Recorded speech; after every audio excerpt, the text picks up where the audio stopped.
Hello!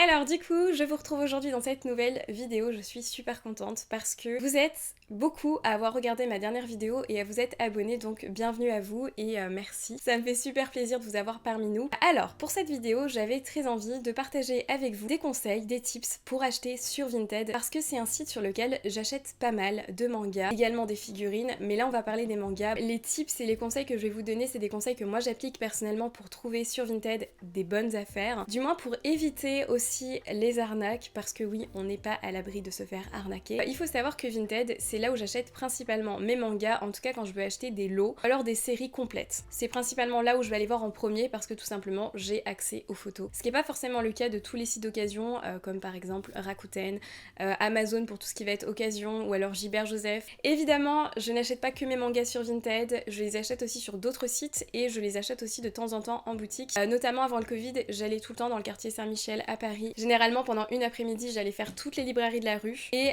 je revenais avec des pépites. Sauf que malheureusement, il y en a certaines qui sont fermées et voilà, ça c'est triste. D'ailleurs, il faudra que je vous fasse aussi une vidéo sur les librairies physiques. Enfin voilà, on verra ça dans une prochaine vidéo. Alors déjà, sur Vinted, le premier conseil que je vais vous donner, pour des séries de mangas qui sont toujours éditées, je déconseille fortement d'acheter uniquement un seul tome. C'est-à-dire que par exemple, imaginons je cherche le tome 5 de Death Note sur Vinted parce que j'ai envie de l'acheter en occasion et je veux le payer pas trop cher. Tu vas sur Vinted, tu vas avoir des vendeurs qui vont potentiellement le vendre à, je sais pas, 4€ pièce ou à 3€. Sauf que le problème, quand t'achètes juste un tome sur Vinted, après t'as les frais de port, t'as aussi les frais d'acheteur et donc en fin de compte, le tome va te revenir quasiment au prix du neuf et c'est en ça que je trouve que c'est pas forcément avantageux, sauf si vraiment c'est un tome que tu trouves plus et que tu peux que le trouver sur Vinted. Sur Vinted, je cherche souvent et j'essaie de trouver des lots. Par exemple, je veux commencer une série de mangas, alors soit j'essaie de trouver l'intégrale, tout dépend du nombre de tomes qu'il existe, et si c'est une vieille série ou alors si c'est une série récente, parce que quand c'est des séries on va dire un peu plus anciennes, après tout dépend de la cote, tu peux relativement trouver des séries complètes pour pas trop cher. Après quand c'est des séries qui sont un petit peu plus cotées, bah du coup ça va être relativement cher, et sinon bah pour des séries récentes, tu peux réussir à trouver des séries complètes par exemple de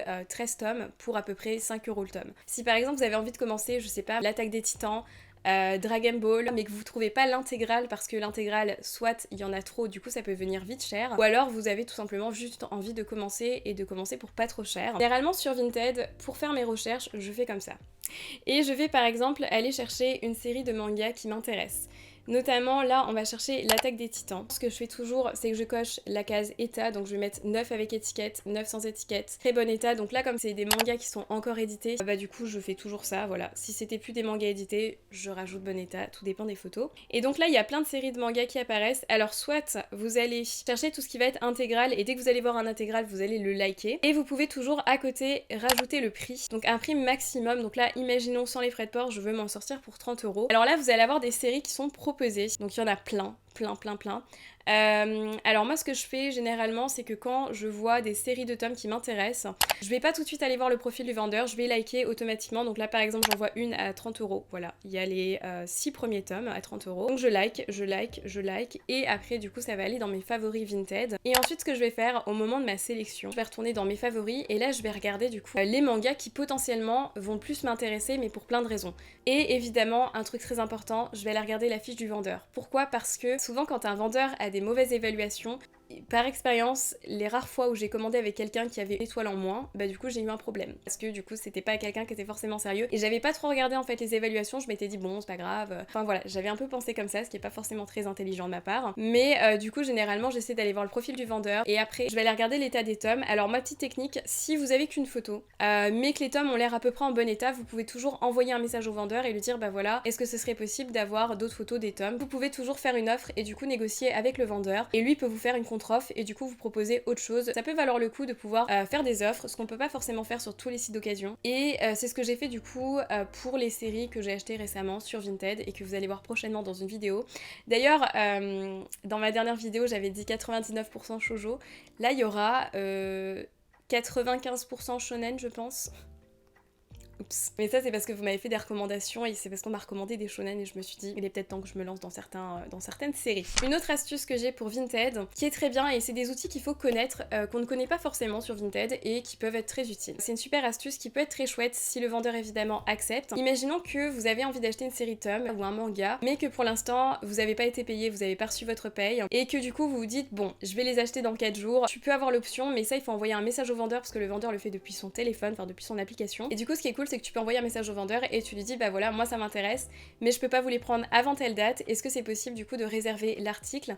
Le vendeur accepte ou n'accepte pas mais généralement moi ils ont toujours accepté, il n'y a jamais eu de souci. Sachant que pour la réservation, une réservation je crois c'est valable 5 jours sur Vinted si je me trompe pas. Également sur Vinted, pensez toujours à aller regarder le dressing de votre vendeur. Regardez s'il vend pas d'autres mangas parce que des fois il peut arriver que votre vendeur possède d'autres mangas qui vous intéressent et dans ce cas-là je crois que très souvent vous pouvez du coup faire des lots et ça vous revient moins cher parce que vous avez une réduction des fois de moins 10, moins 20. Franchement c'est juste trop cool de pouvoir avoir des réductions si t'achètes plusieurs trucs sur le dressing du vendeur et qu'en plus c'est des séries que tu cherches et que t'as envie de commencer. Moi généralement des fois ça fait la différence quand je like des articles et que j'en like chez plein de vendeurs et que là je vais chez un vendeur et que je vois que j'ai liké par exemple l'article principal qui m'intéresse et que je vois qu'il a une autre série de tomes qui est composée genre 2-3 tomes qui m'intéresse aussi, que j'avais envie de commencer. Ça me donne plus envie d'aller acheter chez ce vendeur là et pas chez un autre. Donc voilà. Franchement il y a plein de façons de faire, c'est hyper pratique Vinted et c'est assez addictif, c'est un peu le problème de Vinted pour le coup. J'espère que la vidéo vous a plu, que ça a pu vous donner envie potentiellement d'aller checker vous-même de votre côté les séries qui vous intéressent sur Vinted, de faire des bonnes affaires évidemment parce que c'est le but de la vidéo, c'est qu'on fasse des bonnes affaires. Sur ce je vais vous laisser, si vous avez aimé la vidéo n'hésitez pas à la liker, moi ça me motive et ça me permet de voir si la vidéo vous a plu. Et si tu n'es pas encore abonné à la chaîne, oui je m'adresse à toi, n'hésite pas à t'abonner, c'est 100% gratuit et d'ailleurs n'hésitez pas à me dire en commentaire sur quel site vous achetez vos mangas et sur quel site vous avez fait les meilleures affaires. Sur ce je vous laisse, je vous dis à bientôt pour une prochaine vidéo. Ciao! Dream of December nights, kissing under bright lights, snowflakes in my hair, carols playing in the air. I dream of December nights, kissing under